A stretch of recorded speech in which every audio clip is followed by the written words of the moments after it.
Après cela, j'ai vu et regardé une grande foule que personne ne pouvait compter, des gens de toutes nations et tribus et peuples et langues. Ils se tenaient debout devant le trône et devant l'agneau, vêtus de longues robes blanches, et ils avaient des feuilles de palmier à la main.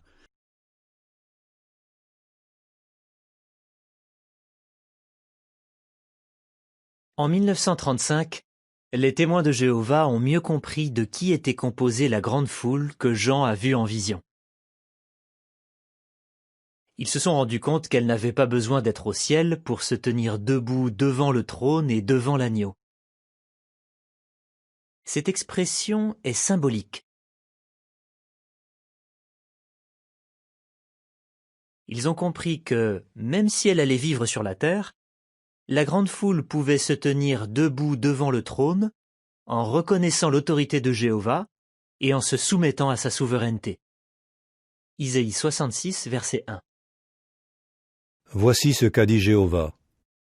Les cieux sont mon trône, et la terre est mon marchepied. Où donc est la maison que vous pouvez me bâtir, et où donc est le lieu qui puisse me servir de lieu de repos?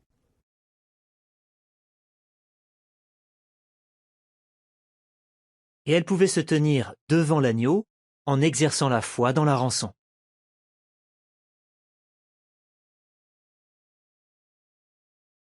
De la même façon, on lit en Matthieu 25, versets 31 et 32, que toutes les nations, y compris les méchants, seront rassemblées devant Jésus, qui sera assis sur son trône glorieux. Or, comme on le sait, toutes ces nations sont sur la terre et non au ciel.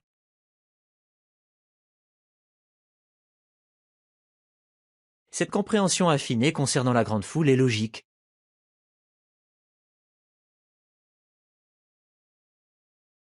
On comprend mieux pourquoi la Bible ne dit pas qu'elle ira au ciel. Un seul groupe a reçu la promesse de la vie éternelle au ciel. Les 144 000, qui doivent être rois et gouverner la terre. Révélation 5, verset 10. Et tu as fait d'eux un royaume et des prêtres pour notre Dieu. Et ils doivent être rois et gouverner la terre.